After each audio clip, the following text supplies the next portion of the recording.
Now, how can you play the iCloud videos on your Android device? So even though the iCloud is primarily used on Apple devices, there is a method using the web browser which allows you to access your videos and photos, including some other files as well, on essentially any platform. So it doesn't matter if you use an Android phone or tablet or even a Windows computer, you can in each case open up a web browser and sign in to iCloud.com.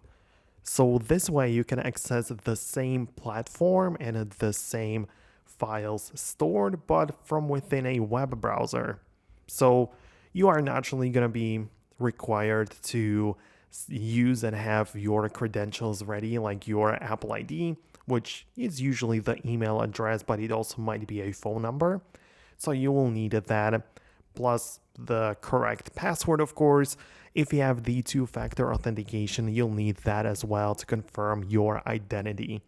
But once you get through all of this and get inside, you will have the option to check out the apps within iCloud, which includes the photos.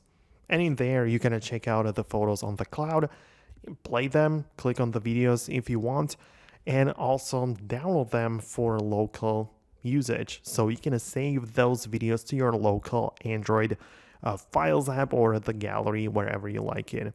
So that's how it works. It's pretty seamless, even though it hasn't been designed with this purpose of using it on Android. It still kind of works surprisingly well for this kind of platform. So I would only recommend you to check it out if you don't have any like Apple device around. I would recommend you to go ahead and just try it out to see if you can play the videos right there. So that's it. I honestly hope that I could help you with this with this issue. Subscribe for more guides and let me know what you think about this video down below in the comments. Subscribe, as I said, so you don't miss anything important, and I'll catch you soon.